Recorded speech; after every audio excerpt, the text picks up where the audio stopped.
This reconfiguration does not mean that we're able to avoid tough decisions or ignore structural budget challenges that put us in the position here in the first place. We had to take these issues head on. You are hearing from Mayor Bruce Harrell yet again, talking about a reconfigured budget, as he puts it, one with plenty of structural issues and tough decisions. Yes, tough decisions and some politically savvy ones too, as we are seeing when we pull this budget apart. Plus, what about the latest move from the Seattle PD to not respond to every tripped security alarm in the city? And where are voters going to go on Proposition 1, the transportation levy? Well, we're discussing this and a whole lot more this week on Seattle News, Views, and Brews, your coffee break political podcast. I'm Brian Callanan. I am a host on Seattle Channel, and the views expressed here are mine, all mine. My co-host, David Croman, is on leave, so I'm back with a very special guest, old friend, great friend, the OG himself, Kevin Schofield. Kevin, great to have you back here. How you doing, my man? Brian, I'm confused. Where have you been? I've been sitting on Zoom for a year and a half waiting for you to start the meeting. Where have you been? Come on. Man, that's fair. That's fair. Good to see you back once again, Kevin. It's great to be back. It's great to be back. Yeah. Thanks for being here, my man. Thank you, Kevin. Kevin is writing for Post Alley, doing some great work there. Make sure you check it out. Thanks also to City Grind Espresso, the background noise sponsor for the audio podcast. It's on the first floor of City Hall. And a special thanks to the show patrons. I very much appreciate your outpouring of support, especially in light of the fact that my job at Seattle Channel would be cut under the mayor's proposed budget. I appreciate everybody reaching out. That means a lot to me, and I thank you. If you're listening and you like what you hear, support the show on Patreon, Seattle News, Views, and Brews. A big thanks also to Converge Media. The video version of the podcast airs on Converge Wednesday nights at 7. All right, let's get off and running with Right Here, Right Now. Kevin, my analytical friend, you are on this show at a key time when the council is working through the mayor's $8.3 billion budget proposal. Seattle has a $250 million budget. We've been talking about that a lot on the podcast. And before we get into how the mayor wants to balance the budget, I do want to talk about how we got here.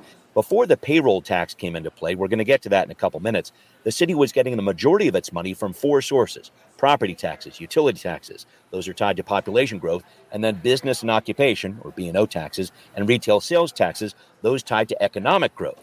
So we had a growing population and a growing economy in the late 2010s, but it wasn't quite sustainable. Can you pick up the thread from there? Yeah, so of those four sources, one of them in particular, property tax, under the state constitution is limited to growing at 1% a year plus whatever new construction there's in a given year. So as long as we're in that long period where inflation was about 2%, they could kind of cobble together enough other extra money to cover the fact that property taxes revenues are growing slower than inflation. Mm-hmm. And inflation, of course, driving all the city's material costs, a whole bunch of costs for the city, at some level also growing payroll as well, mm-hmm. because cost of living increases need to happen. But then when we hit the pandemic and the economy kind of tanked, and inflation went sky high as there were disruptions in all sorts of things in our economy, it just became clear that property taxes couldn't keep up anymore. We saw basically pain in all four of those revenue sources. The city had already been warning that this whole issue about we're tied to major revenue sources that aren't sensitive to inflation, and so eventually it's going to come bite us back because inflation isn't going to be at 2% forever. And then that day came, and they really got in trouble, and so they ended up with a $250 million a year hole in the general fund budget. Right, and then I know the council's been talking a lot about an audit over the past several months here. But I think they've kind of backed off of that because when you really do look at this budget, there isn't a lot of magic. There aren't a lot of magic answers. I'm going to cut this whole piece off. Can you go into that piece? Because I think that's an important part of this discussion, too. Yeah, I think it's a really important part of this discussion. So of the $1.7 billion general fund budget this year in 2024, $1.5 billion comes from just 7 departments, right? Out of like 40 departments in the city. Right. The other 35, put all the budgets together, and there's about $200 million. Right. You could cut all 35 of those, and you still wouldn't have filled that $250 million budget. Right. Right. But the big ones, those big 7 include the fire department and the police department, which they don't want to cut. Right. And they can't, right? I mean, a bunch of the folks in the city council and the mayor ran on a platform of don't cut the police, right? And don't cut fire. Yeah. And invest, in fact, if anything, put more into public safety issues, right? Parks and restore the parks. So parks is in that list of 7 too. So really their only option for cutting money is basically do a, small percentage cut across, the entire city budget. Because as soon as they start deciding, okay, these are sacrosanct and we can't cut them, they've basically pushed out of the way all the big city departments, and there just isn't enough money there to do it. Let's move on, if we could, to what the mayor did here. And you've written about this too, and really pointing out the saving grace for the city this year is the payroll expense tax. I'm really going to try to start calling it that instead of the jumpstart tax. But the mayor is really leaning on this heavily to fix the budget deficit. Can you help break down what he's doing here? A miracle happened basically with the payroll tax, which is that they originally, when they passed in 2020, they had a forecast, kind of a rough forecast for how much it would bring in. It was expected to bring in a little over 200 million this year, about 230 million in 2025, and it has greatly exceeded that. So it's going to push about 400 million this year, and they're guessing about 430 million next year. And the reason for that is that when they were doing these estimates, they really had no way to estimate how much of employee compensation was going to come from stock options, and stock awards, which not only is something that there isn't high visibility outside these big high-tech companies to, but is also tied to the stock price, which there was no way that they could predict. And so Amazon, Microsoft, Meta, the other big companies that have large presences here in Seattle have paid a lot of compensation in stock options and stock awards. And then over the last few years, their stock prices have skyrocketed. So ended up with just a huge windfall of revenues for the city from the payroll expense tax from doing that. So they're going to end up with, I think, if I remember correctly, about 138 million more in revenues this year than they expected, and about 200 million more in revenues from the payroll expense tax next year, closer to 430 million than the 230 million that they had originally projected for it.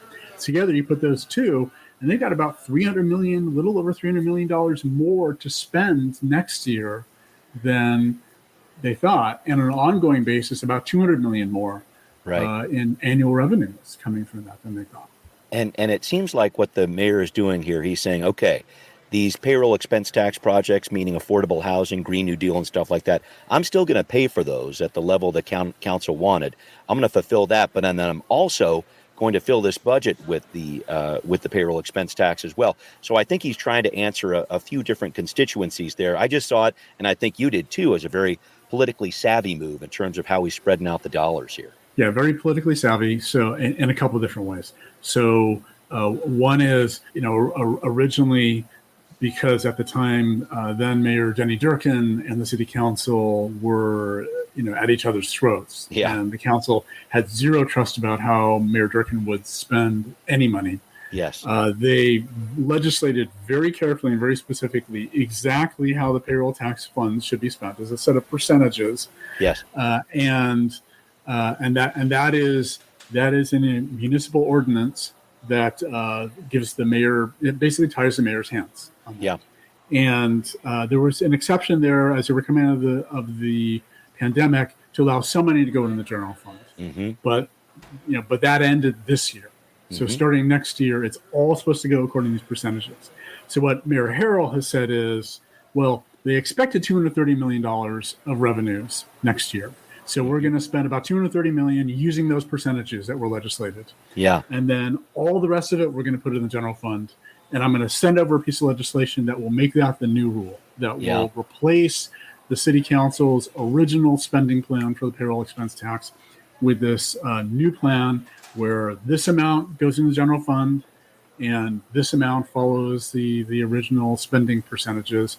And he's telling everyone, I'm honoring those original commitments because the amount of money that they thought was going to go into that is the amount of money that is going to go into that. Yeah. Do you see it that way? I know there are some people who feel differently about that, really want to stick to their guns about those original percentages, that all of that money should be going towards those different priorities at first set by the council a couple of years ago.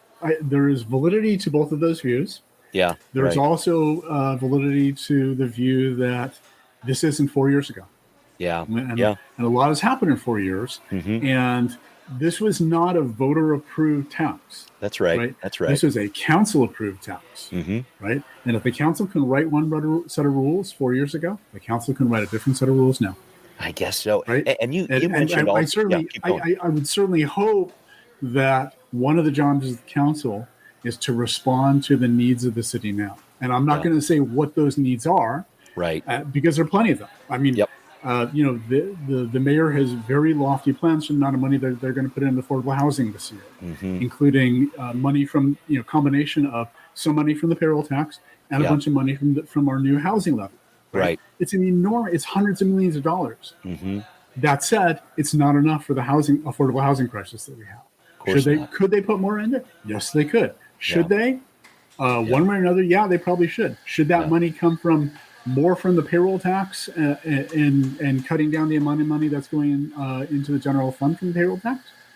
That's one option. Yeah, that's why you elect politicians to go figure that out. That's right. And one last above piece. My pay grade. Right, mine too. I just wanted to touch on one last piece. It did seem like the mayor also gave the council a little bit of leeway in terms of extra dollars they might be able to spend for different projects that the council members themselves are interested in. Yeah, that's one of two ways in which this, I think, is a really politically savvy budget for the mayor. Yeah. One is he left some money on the table. The city council members, and particularly the district-based ones, all have to show that they're delivering for their constituents. Of course. Right. Which means they can't just rubber stamp the mayor's budget.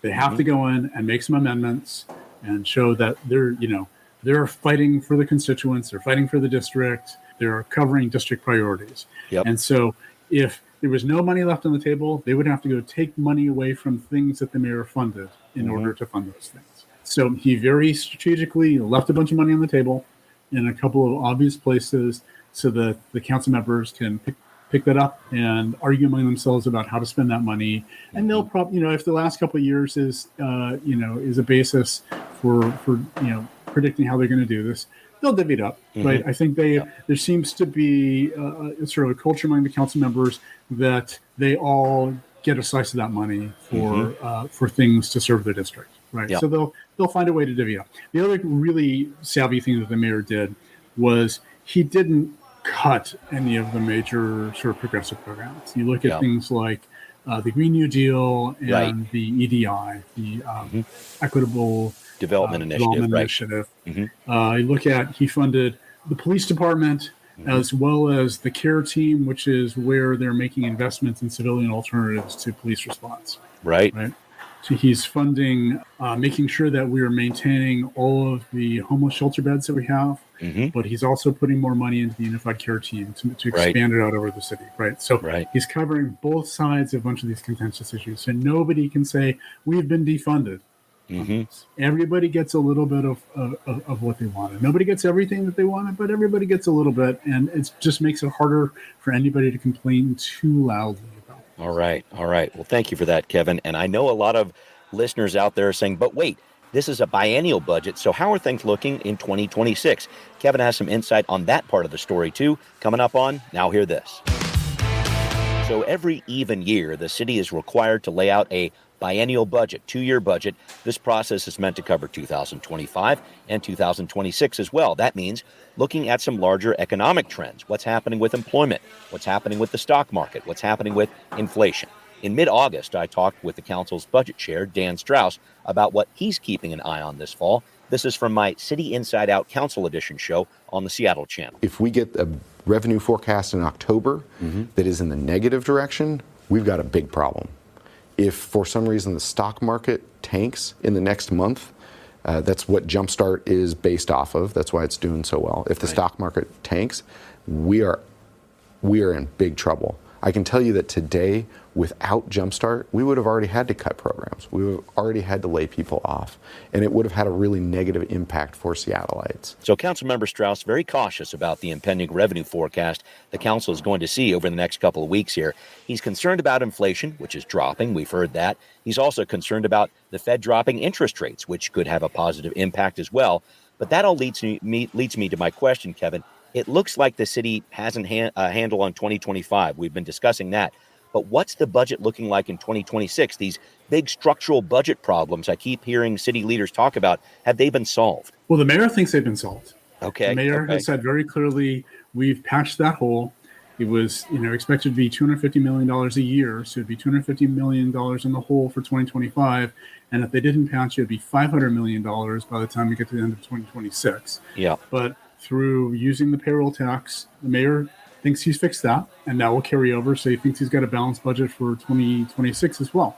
I kind of dug into the details, and maybe it's not quite so clean. If you look at enough places, you look at places where they've kind of fudged the numbers a little bit. Mm-hmm. So, for example, one of the issues with the payroll tax is, and we talked earlier about, the windfall is based on stock options and stock awards, and that stock price going up. Well, the stock price can go up, stock price can come back down. It can be volatile for sure. So they're absolutely expecting a lot of volatility in that payroll tax. So what the mayor has said is it'd be a smart thing to do to save 10% of the annual revenues every year and just carry that over to next year as a buffer in case the next year's payroll tax revenues are a little lighter. So expecting $430 million in 2025, he's saying we're not going to spend $43 million of that, and we'll just carry it over. 2026, he doesn't quite do that. Okay. He got a little short, saved himself another $12 million that he could bring up above the line and spend next year to make it even out a little bit more. There are a couple other places where you find things like that in there. So it's certainly not $250 million out of whack. It may be, $50 million out of whack, which is not impossible for the mayor and city council to solve in the following year by tweaking this and tweaking that. But is the budget hole really as closed as they say it is? Maybe not. I think we're just going to have to see. But honestly, nobody really takes the second year budget very seriously. The big question here is, have they found a structural solution with a payroll tax to solve the ongoing, budget deficit or not?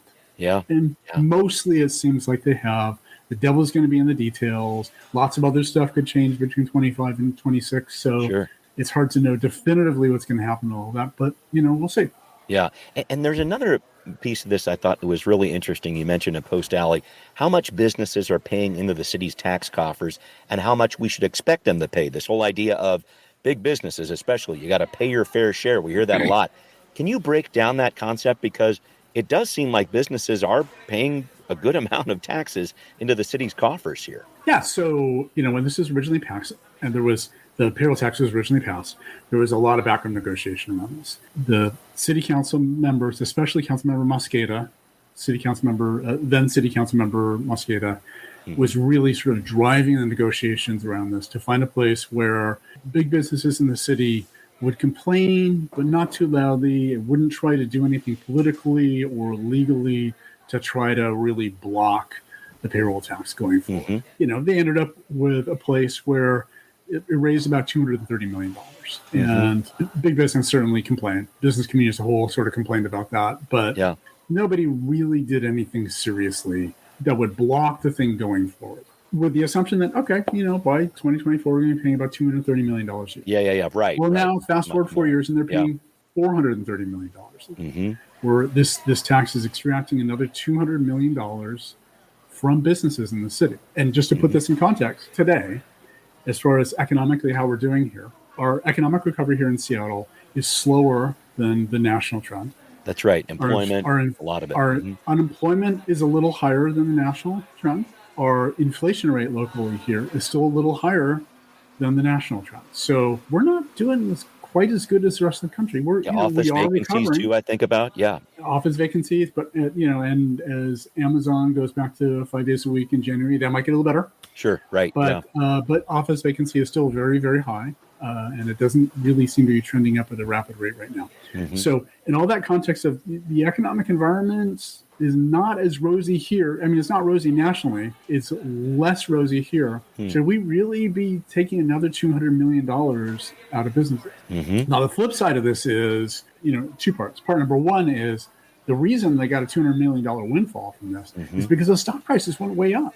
Yeah. And those companies love the fact that their stock price is way up over the last few years, right? Maybe that's enough. Maybe they're like, yeah, this extra payroll tax we're paying, small price to pay for the fact that, we're cranking on the business and our stock price is way up. So they may not care.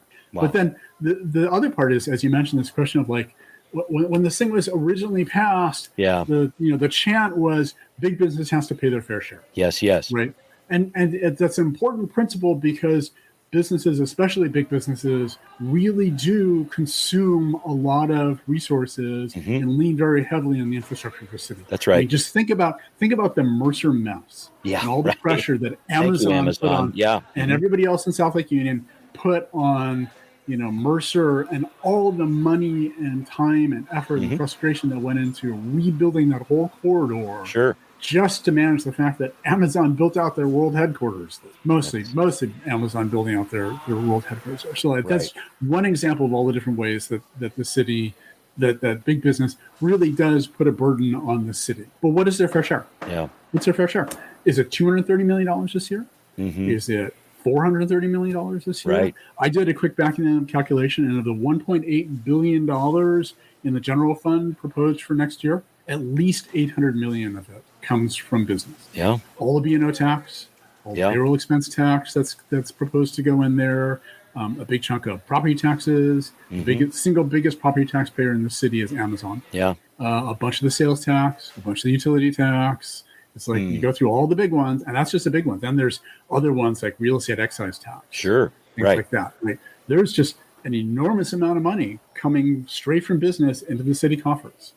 Are they paying their fair share? What is their fair share? And you're never going to get a politician to answer that question, right? Right. At the moment when they're trying to propose more taxes on businesses, what their fair share is just more than they're paying today. Right. And if you're on the other side, if you're a lobbyist for Amazon, their fair share is less than they're paying for. This is a good battle for our political leaders to have, and business leaders too. But I did want to move on briefly to another story that crossed my radar this week. I saw this in the Seattle Times. As of this week, the Seattle Police Department will not be responding to tripped security alarms without verification, meaning unless there's video, audio, a panic alarm, or eyewitness evidence, cops aren't going to show up.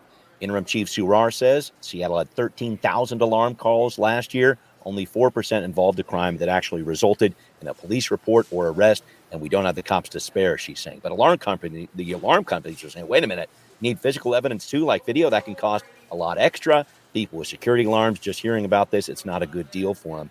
And Kevin, I just thought this was interesting because with so many council members elected last year on this platform of we're going to cut down on property crime, we're going to center the victims of crime, is this move from the SPD inconsistent with that ethic, or how do you see it? I think it's really difficult to say. So you mentioned 13,000 burglar alarm calls a day.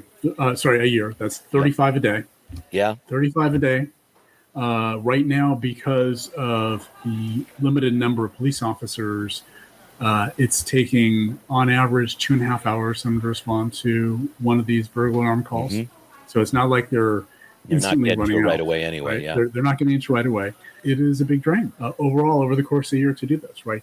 Is there, especially when only 4% result in something that's really actionable by the police? Yeah. But I think to me, when I look at this, the big winner in this, in the end, is going to be the private security companies. Yeah, and security people switch over. Right? They're gonna they get to go tell all their customers, oh, you got to buy more equipment, you got to buy cameras. That's right.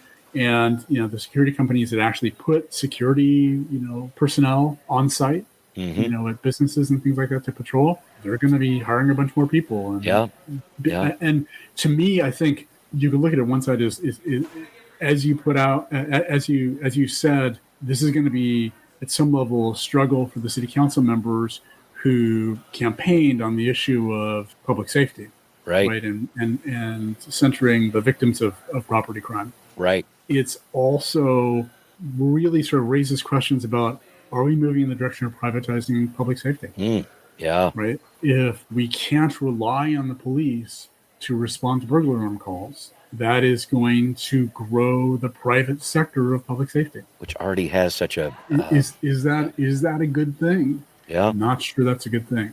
That is And given that pretty much every law enforcement agency across the country doesn't have enough officers, and there's a real fight for a real competition for who can hire them. It's not like everybody's going to be staffing up their public safety departments, right? Yeah. Everybody's going to be shorthanded for a long time. So are we setting up for competition between, the public safety departments and the privatized, essentially public safety departments? And who can right? afford those privatized public safety departments? That's really where it gets tough, right? Yeah. Do we end up with haves and have-nots? Yeah. Where the haves, the ones with money, the people and the companies with money end up going to private public security, public safety, and everybody else goes to the understaffed, underfunded public safety. It is going to be a really tough political situation to work out over the next few years if this is really the direction we're going. Those are the only kinds we talk about on this show, Kevin. I know that. But coming up, one of the first things you're going to see on your City of Seattle ballot is Proposition 1, otherwise known as the Transportation Levy, the biggest levy in city history. And the Department of Transportation is working hard to get it passed in more ways than one. We're going to tackle that story on What's Next. Kevin, another story I saw in the Times this week, with just about 30-ish days left until Election Day, the Seattle Department of Transportation is on a tear, repairing bridges left and right. The transportation levy we voted for back in 2015 said, we're going to fix 16 bridges, and by golly, looks like they're going to hit that number or get very close to it, according to what the Times is reporting, with all the work that's happening right now. And Kevin, I just wanted to ask you, do you see this as SDOT trying to prove the value of the new levy, which is a record-setting $1.55 billion right before the election, or just a whole lot of catch-up after a stoppage of work during the pandemic? Yes, I think it's both. Yes and yes. Okay. I think it's both. I certainly have some sympathy for SDOT. In 2015, 1 year before Trump got elected, they passed a 9-year, $930 million transportation levy. I think the biggest one we'd ever seen. It was Move Seattle was the biggest one he'd had at the time. Yeah, all sorts of ambitious plans for what to do. And then Trump got in office and cut federal transportation funding, especially for blue states. For 4 years, they got no help from Federal Department of Transportation, or very little help from them. And that put them behind. And then just as they were coming out of that, we were in the pandemic. Yeah. Right. And that made everything harder and more difficult and so on. So they're absolutely playing catch up on this. And unfortunately, a lot of voters, whether rightfully or not, are looking over the last 9 years of this levy and saying, well, how much did you get done? And the answer is not nearly as much as they thought they were going to get done. Yeah. We have to contextualize that, but that doesn't mean none of it was SDOT's fault. Right. So now we're looking at a new transportation levy, 8 years, $1.55 billion. More ambitious. I think in some ways it's probably more spread out over lots of different priorities. Priorities that tie to different advocacy groups. That's for sure. Kind of a fair way to say it. Once again, this is Mayor Harrell trying to make everybody happy at some level. It doesn't solve all the problems. That whole Magnolia Bridge thing is still sitting out there. Fremont Bridge has got some issues too, you bet. Fremont Bridge, University Bridge has got some issues. So, there are issues around not solving some of the big problems, but trying to make progress in a bunch of things. And this is what we see politicians, particularly at the local level where resources are constrained, often do. Rather than try to solve big, expensive problems, they try to do just enough to show that they're making investments and making progress on a whole bunch of things. We see this with homelessness. We see this with transportation, other kinds of infrastructure. Let's just do a little bit in housing. This is often when I hear you use the verb peanut buttering, which is one of your best, trying to spread it out as far as you can. And that I think that's exactly what is happening here. But again, we have a lot more to talk about on that one. But we need to wrap up the show, Kevin. And I wanted to pass along to listeners. We both went to the last regular season game for the Mariners recently. We even sat next to each other. Thank you for the ticket, Kevin. That was very surprise. Cool. Yes, it was great. It was great. A fun game. It was a win, but I couldn't help feeling a little sorrow too, for seeing the Mariners miss the playoffs again. I just wanted to ask you how that made you feel. It made me feel like a Cry on the Mariners podcast. fan. It's okay. Let it out. It made me feel like a Mariners fan. Like, I mean, we're used to this, right? This is our team. Here we go again. They're saying now they're going to spend more on payroll. We know what they need. They don't need more. They don't need better starting pitching. They got great starting pitching. Right. You use a little help with the bullpen. You could use a lot of help with offense, but the offense is going to be the hard part because T-Mobile Park is such a pitcher's park. Yep. It's really hard for them to get top-notch hitters to be willing to come and play half their games in T-Mobile Park. That is the big story behind the story there, always. Yeah. Well, Kevin, thank you once again for joining me here. Thanks to everybody listening to Seattle News, Views, and Brews, the podcast where you can always find out what's brewing in local politics. Thanks again to patrons who support the show. Really appreciate your help, especially with my challenges at Seattle Channel right now. Very much appreciate that. Thanks. If you are not a patron, join us. Find this podcast on Patreon, Seattle News, Views, and Brews. You can hear us on Apple, Spotify, wherever you listen. Thanks for watching on Converge Media, too. We'll see you next time. Seattle News, Views, and Brews is an independent production of Callanan Media Services. Copyright 2024.